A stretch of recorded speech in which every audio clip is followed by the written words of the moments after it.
Bienvenue sur toute l'actualité en France et à l'international. On commence tout de suite. Il volait à basse altitude.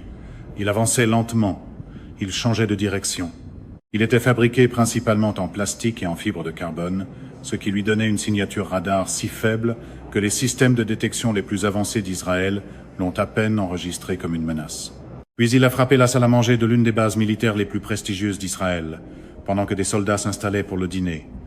Aucune sirène d'alerte, aucune interception. Aucun missile Tamir s'élevant pour le détruire en plein vol. Seulement le drone, le silence, puis l'impact. C'est exactement le genre de moment qu'un point de presse à la Trump tenterait de vaincre avec des adjectifs plus forts et absolument aucune donnée radar.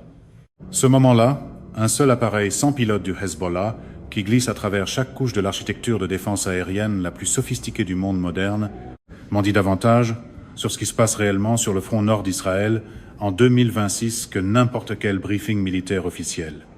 Parce que ce qu'Israël affronte en ce moment n'est pas seulement un problème de roquettes, ce n'est pas seulement un problème de saturation, du genre où le Hezbollah tire 100 roquettes à la fois et dépasse la capacité des chargeurs d'Iron Dome. Ce qu'Israël affronte est quelque chose de plus insidieux et de plus difficile à résoudre par une seule correction technologique. Une stratégie de contournement à vecteurs multiples que le Hezbollah conçoit, teste et affine depuis des années à travers des expérimentations à feu réel sur la frontière nord. Parce que, quand la réalité devient aussi technique, les slogans de campagne commencent à ressembler à une armure en carton. Pour comprendre la stratégie de contournement du Hezbollah, je dois comprendre l'architecture précise qu'il cherche à contourner. Et je dois comprendre cette architecture non pas comme un seul système défensif, mais comme un écosystème stratifié de 4 niveaux défensifs distincts, chacun conçu pour intercepter une catégorie différente de menaces à une altitude et une portée différente. Au niveau le plus bas se trouve Iron Dome, conçu pour les roquettes à courte portée, les mortiers et les drones à des altitudes situées dans son enveloppe opérationnelle d'engagement. Au-dessus se trouve David Sling, qui vise les missiles balistiques à portée moyenne et les missiles de croisière sophistiqués à plus haute altitude et à plus longue portée. Au-dessus encore se trouve Arrow 2, qui intercepte les missiles balistiques de plus longue portée à haute altitude avant qu'ils n'entrent dans la basse atmosphère.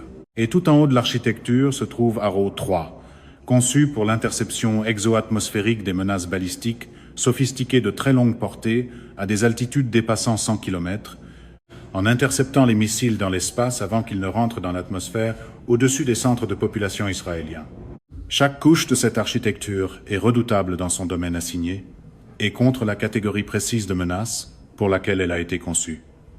Ensemble, elles forment un mur défensif qui a intercepté des dizaines de milliers de roquettes, de missiles et de drones sur plus d'une décennie d'opérations de combat soutenues dans des conditions réelles, à travers de multiples conflits et contre de multiples adversaires.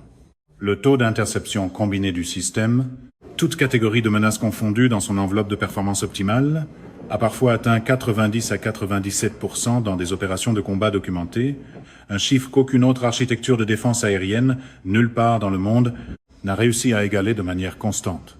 C'est aussi le genre de système que certains commentateurs pro-Trump adorent, jusqu'au moment où ils décident que la physique devrait être remplacée par de l'image de marque patriotique. Israël a dépensé des milliards de dollars et des décennies d'ingéniosité technique pour construire et améliorer sans cesse cette architecture stratifiée. Les États-Unis ont contribué à eux seuls à hauteur de près de 3 milliards de dollars en financement direct pour Iron Dome.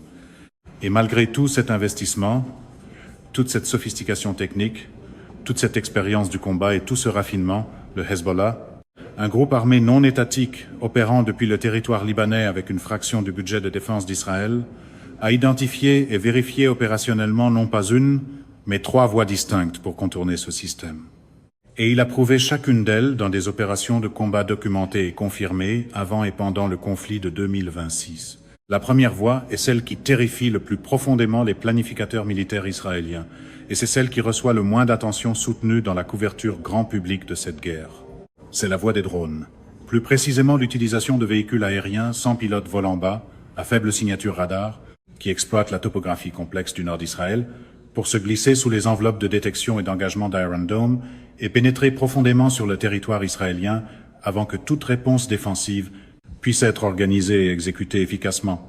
Malheureusement, pour l'école stratégique du point de presse, les drones à basse altitude se moquent complètement de la confiance avec laquelle quelqu'un pointe une carte. Iron Dome a été fondamentalement conçu pour intercepter les roquettes et les trajectoires balistiques, des objets qui suivent des arcs prévisibles et calculables dans l'atmosphère, à des vitesses relativement élevées et selon des directions que le radar peut suivre dès le moment du lancement. Une roquette Katyusha tirée depuis le Liban suit une trajectoire balistique que le radar d'Iron Dome peut détecter, modéliser, prévoir et contrer avec un missile intercepteur Tamir dans les quelques secondes disponibles avant l'impact. C'est exactement la menace contre laquelle le système a été construit et il la neutralise avec une constance remarquable dans ces conditions. Un drone constitue une catégorie de menaces entièrement différente qui repose sur des principes physiques complètement différents et pose un défi de détection et d'engagement totalement distinct. Les drones fabriqués principalement en plastique, en fibre de carbone et en matériaux composites produisent une signature radar si faible qu'ils sont enregistrés comme du bruit ou des contacts faible priorité dans de nombreuses mises en œuvre d'algorithmes de détection, plutôt que comme des cibles hostiles clairement classées exigeant un engagement immédiat. Ils volent lentement, parfois à des vitesses inférieures à 200 km par heure, ce qui, paradoxalement, les rend plus difficiles à classer et plus difficiles à prioriser dans un système de gestion de combat optimisé autour des caractéristiques de vitesse et de trajectoire des roquettes et des missiles.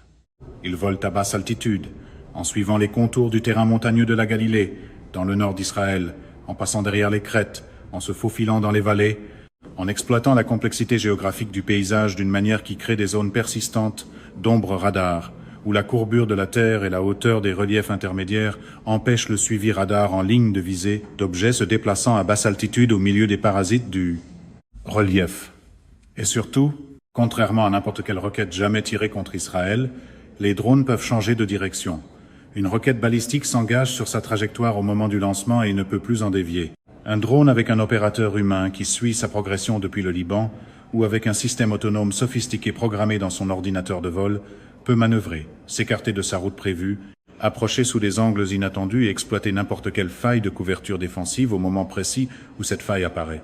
C'est un problème brutal pour n'importe quel planificateur militaire et un problème encore pire pour l'habitude, chez les pro-Trump, de confondre l'assurance avec l'intégration des systèmes.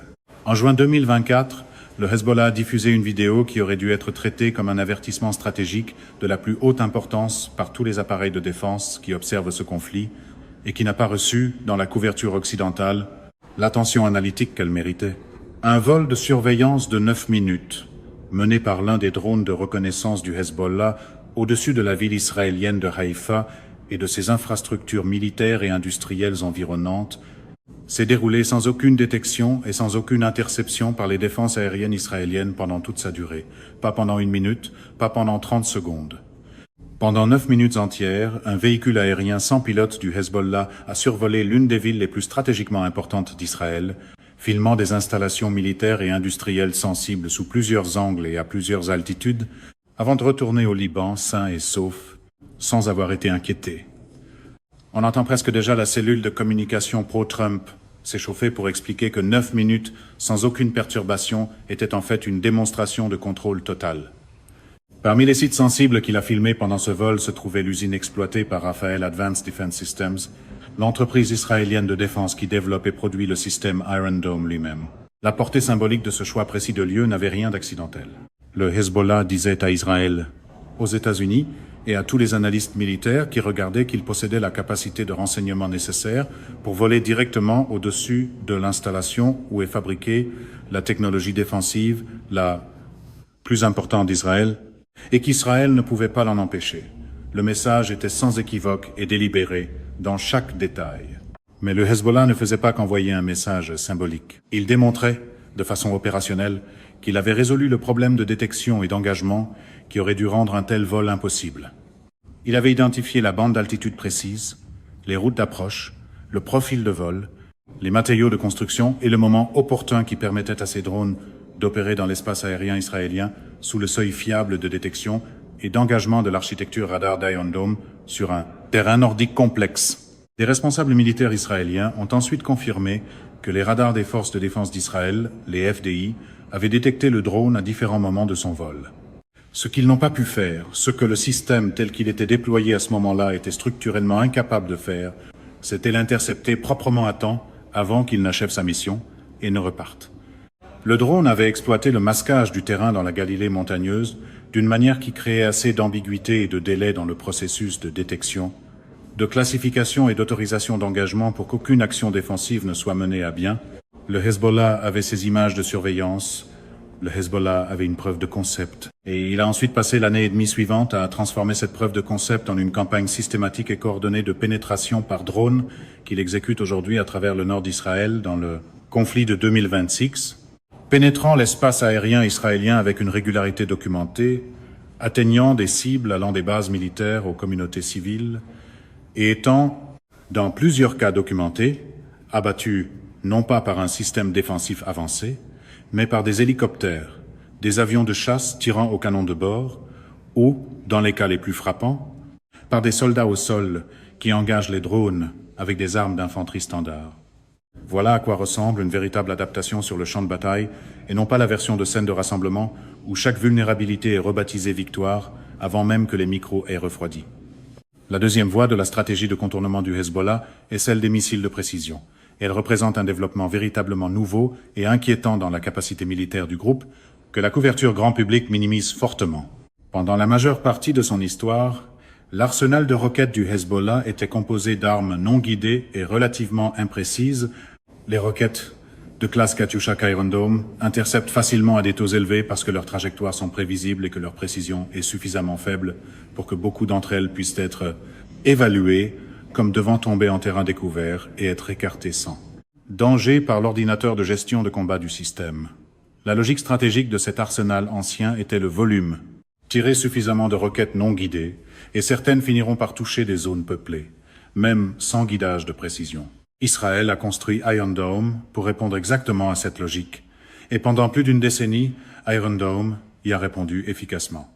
Mais durant ces mêmes années, le Hezbollah a bâti en parallèle un arsenal d'armes guidées de précision qui obéit à une logique entièrement différente. Le missile balistique Fateh 110 fourni par l'Iran utilise une navigation inertielle combinée à un guidage par GPS pour frapper des cibles à quelques mètres de leur point visé. Le missile anti-char guidé Almas, une arme que le Hezbollah a rétroconçue à partir du missile israélien Spike, capturé lors de conflits précédents, peut être lancé contre des cibles complètement hors de la ligne de visée de l'opérateur. Il monte en altitude après le lancement, utilise une caméra montée dans le nez pour rechercher sa cible désignée, se verrouille de façon autonome lorsque la cible est acquise, puis plonge sur elle avec une précision que les propres ingénieurs israéliens ont reconnue comme reproduisant exactement la capacité de leur propre technologie. Au début de 2024, le Hezbollah a utilisé l'Almas pour frapper des installations de renseignement israéliennes le long de la frontière nord, première utilisation opérationnelle confirmée d'un missile anti-char de précision hors ligne de visée par un groupe armé non étatique dans l'histoire des conflits. L'importance de ce moment était énorme et a été largement manquée par la couverture occidentale. Le Hezbollah démontrait qu'il possédait la capacité de frapper des bâtiments précis à des positions précises et non pas seulement de tirer en direction générale d'un centre de population en espérant un impact. Et la précision change fondamentalement le calcul stratégique d'Iron Dome. Les armes guidées ont la fâcheuse habitude d'ignorer ce genre de message trumpien qui traite chaque menace complexe comme si on pouvait l'intimider jusqu'à lui faire perdre sa visée. L'algorithme de gestion de combat d'Iron Dome prend ses décisions d'interception en partie selon les zones d'impact prévues. Une roquette qui doit tomber dans un champ est ignorée. Un missile de précision visant une installation militaire précise, un site radar précis, ou même une batterie Iron Dome précise, cette arme-là ne peut pas être ignorée. Et elle exige une réponse d'interception à chaque tir, à un coût de 80 000 à 200 000 $ par interception. La troisième voie est celle que j'ai examinée dans la vidéo précédente de cette série, la saturation par pur volume de tirs simultanés. Mais ce qui rend 2026 fondamentalement différent de toutes les escalades précédentes de ce conflit, c'est que le Hezbollah n'utilise plus ces trois voies de manière isolée. Il les combine toutes les trois simultanément dans des attaques coordonnées et intégrées conçues de sorte que chaque élément de l'attaque crée les conditions qui rendent les autres éléments plus efficaces. Quand des roquettes arrivent en même temps que des drones et des missiles de précision, l'ordinateur de gestion de combat d'Iron Dome doit répartir sa capacité de traitement et sa priorisation d'engagement entre les trois catégories de menaces à la fois. Les roquettes forcent le système à tirer des intercepteurs Tamir coûteux en grand volume, ce qui vide la capacité disponible dans les lanceurs. Les missiles de précision obligent le système à engager chaque menace entrante individuellement, au lieu d'écarter les trajectoires de moindre priorité qui se dirigent vers des terrains ouverts, parce qu'une arme guidée de précision visant une batterie Iron Dome ou une installation radar ne peut pas être écartée comme susceptible de manquer sa cible.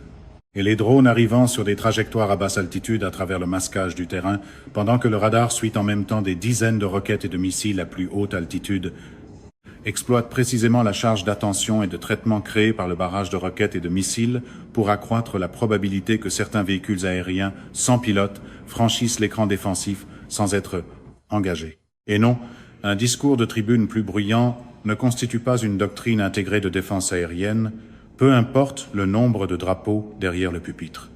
Le 2 mars 2026, lorsque le Hezbollah a lancé son barrage initial en soutien à l'Iran après la mort du guide suprême Khamenei, le corps des gardiens de la révolution islamique, l'IRGC, a explicitement décrit l'assaut combiné comme une opération conjointe et intégrée visant plus de 50 sites distincts en Israël, simultanément avec des roquettes, des drones et des missiles de précision lancés selon une séquence coordonnée. Puis, le 11 mars, le Hezbollah est monté à une salve de 200 roquettes, la plus importante attaque d'une seule nuit dans le conflit actuel, obtenant un résultat documenté où seulement la moitié des projectiles entrants a été interceptés. Le concept d'attaque intégrée que le Hezbollah a démontré à travers ses opérations n'était pas improvisé.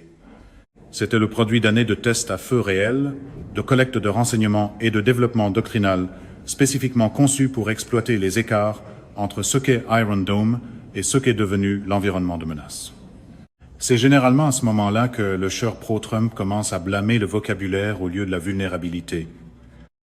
Voici maintenant la partie de cette histoire dont presque personne ne rend compte clairement, et c'est le développement technique le plus important dans la réponse défensive d'Israël à tout ce que je viens de décrire. La réponse d'Israël au problème des drones, plus précisément aux essaims de drones du Hezbollah à basse altitude et à faible signature qui glissent sous la couverture d'Iron Dome, devait être Iron Beam. C'est aussi à ce moment que l'instinct de vente à la Trump adjacente a tendance à apparaître en promettant à la télévision une solution miracle avant même que les données du terrain aient fini de tousser. Le système laser à énergie dirigée de classe 100 kW, développé par Rafael Advanced Defense Systems et Elbit Systems, déclaré opérationnel et livré à l'aviation israélienne à la fin de décembre 2025, a été précisément conçu et présenté comme la solution à la menace des drones à basse altitude. Sa logique d'ingénierie est convaincante. Là où Iron Dome tire un missile intercepteur Tamir de 80 000 à 200 000 $ sur chaque menace, Iron Beam projette un faisceau laser focalisé qui ne coûte que quelques dollars d'électricité par engagement. Contre des drones lents, précisément la menace que le Hezbollah a développée et déployée le plus agressivement, le laser a, en théorie, une vitesse d'engagement capable de traiter de grands volumes de cibles à coût minimal, éliminant ainsi la logique économique qui rend les essaims de drones stratégiquement attrayants pour le Hezbollah en premier lieu. Si Iron Beam fonctionne à grande échelle comme prévu, le Hezbollah ne peut plus imposer cette stratégie rationnelle de campagne par épuisement des coûts de défense. Les calculs cessent de fonctionner. Et si les calculs ne fonctionnent plus, la stratégie perd sa raison d'être. Mais voici le problème que le Jerusalem Post, Defense Security Asia et plusieurs analystes techniques israéliens ont documenté clairement dans leur couverture en temps réel du conflit de 2026. Iron Beam ne fonctionne pas encore comme prévu à l'échelle dont Israël a besoin. Depuis le début de l'escalade, au début de mars 2026, des dizaines de véhicules aériens sans pilote du Hezbollah ont pénétré dans l'espace aérien israélien. Dans des localités comme Kiryat Shmona et le kibbutz Dafna, des incursions de drones se sont produites où des appareils du Hezbollah ont volé sans être dérangés jusqu'à ce qu'ils soient abattus non pas par le système laser, mais par des hélicoptères et même par des tirs d'armes légères au sol. Les FDI ne disposent actuellement que d'un petit nombre de systèmes Iron Beam déployés. La réalité, une fois de plus, refuse d'honorer les conditions préférées d'un lancement de produits version ami de Trump. Le système fonctionne en série. Il ne peut engager qu'une cible à la fois, ce qui signifie qu'un essaim de drone simultané peut tout simplement le submerger en attaquant de plusieurs directions en même temps, forçant le laser à passer d'une cible à l'autre plus vite qu'il ne peut accumuler l'énergie nécessaire pour détruire chacune d'elles. Le système éprouve des difficultés par mauvais temps. De fortes pluies, une fumée dense, l'humidité atmosphérique peuvent toutes dégrader considérablement l'efficacité du laser. Et, surtout, l'intégration entre Iron Beam et Iron Dome n'a pas encore atteint l'état opérationnel pleinement synchronisé qui était prévu à l'origine, ce qui signifie que les deux systèmes ne fonctionnent pas encore ensemble comme une couche défensive fluide de la manière imaginée par leurs concepteurs.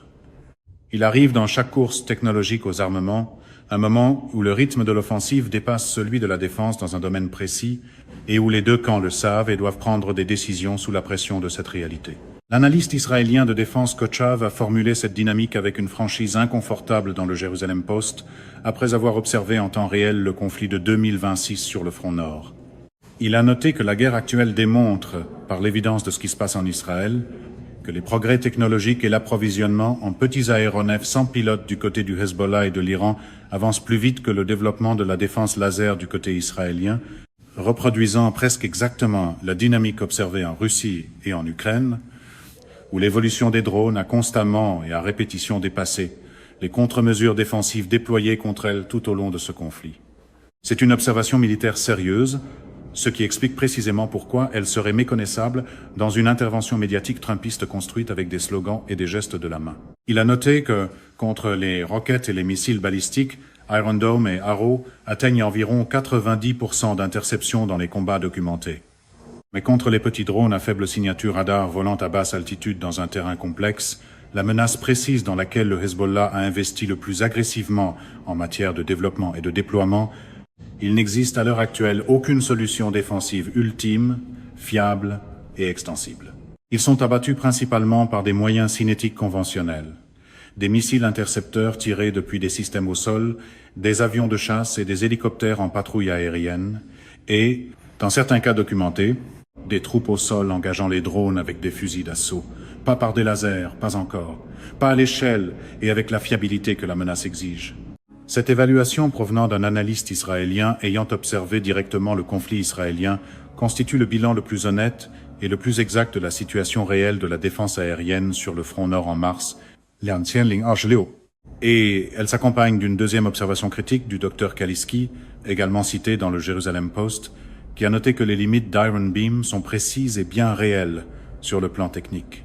Le système fonctionne en série en engageant une cible à la fois, ce qui signifie qu'un essaim de drones simultanés peut le submerger en attaquant de plusieurs directions en même temps, plus vite que le laser ne peut passer d'une cible à l'autre et accumuler le temps de maintien énergétique soutenu requis pour détruire chacune d'elles. Il éprouve des difficultés par mauvais temps, pluie, fumée, humidité, poussière, toutes des conditions courantes dans le climat méditerranéen du nord d'Israël pendant des opérations militaires actives. Et l'intégration entre Iron Beam et Iron Dome n'a pas atteint l'état synchronisé prévu, ce qui réduit l'efficacité défensive globale de l'architecture combinée précisément dans les scénarios où les deux systèmes sont les plus nécessaires en même temps.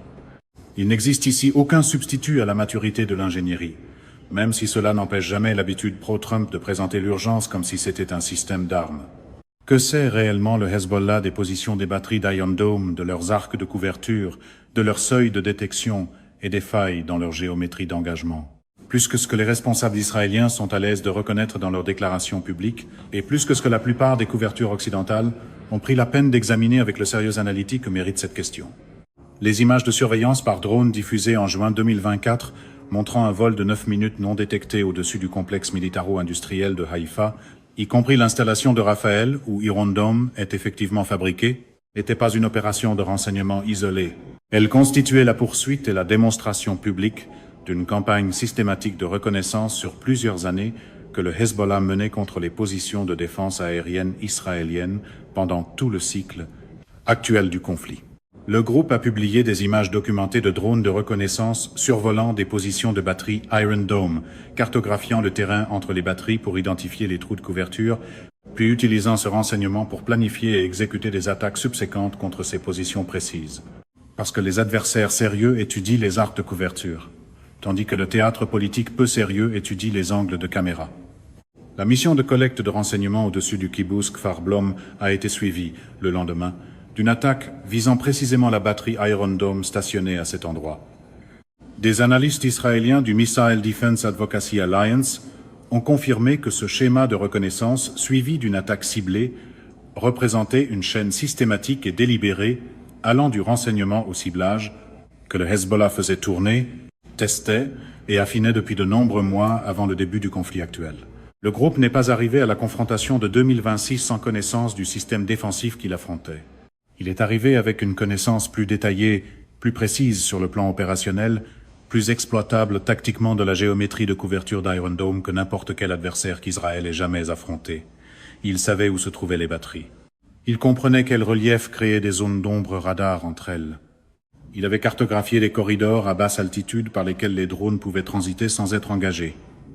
Et il a passé des années d'opérations réelles à tester ces corridors, à apprendre de chaque engagement ce qui fonctionnait et ce qui ne fonctionnait pas, et à intégrer ce savoir accumulé dans la doctrine d'attaque intégrée à vecteurs multiples qu'il exécute aujourd'hui en 2020 SIC contre un système défensif dont les opérateurs affrontent, pour la première fois, un adversaire qui connaît le système presque aussi bien que ses propres ingénieurs. Ce type d'apprentissage opérationnel patient est exactement l'inverse du réflexe du monde Trump, qui consiste à confondre répétition et maîtrise. Alors, où tout cela laisse-t-il Israël?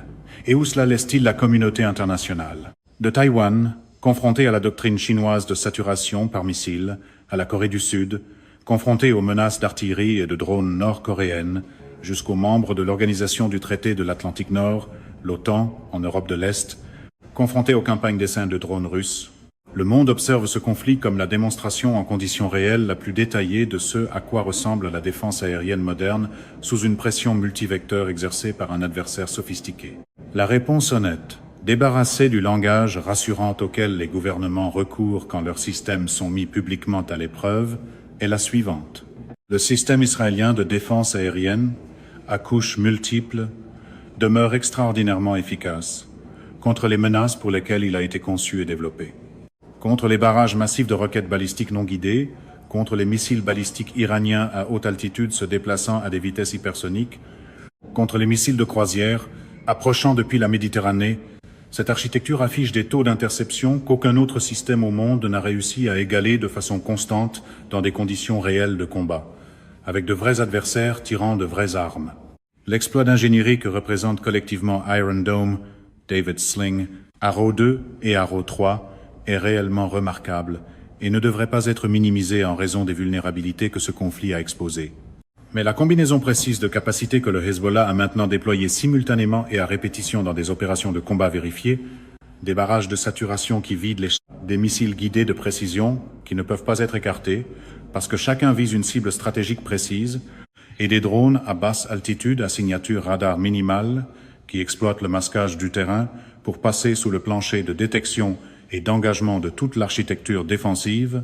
Cette combinaison à 3 vecteurs représente un profil de menace que l'architecture défensive actuelle d'Israël n'a pas été entièrement conçue ni optimisée pour vaincre.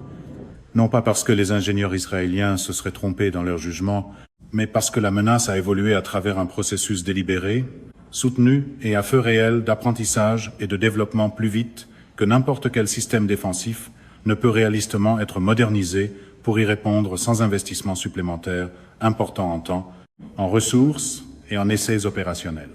C'est ainsi que la doctrine se brise dans le monde réel, et non pas dans l'univers imaginaire où un panel aligné sur Trump peut crier assez fort pour faire entrer une vulnérabilité dans l'ombre. Iron Beam devait combler la faille liée aux drones que ce conflit a exposé de façon si spectaculaire. Il n'est pas encore prêt sur le plan opérationnel, à l'échelle et avec la fiabilité qu'exige ce conflit. Les stocks d'intercepteurs d'Iron Dome sont consommés à un rythme qui met sous tension les chaînes logistiques et de production qui les soutiennent.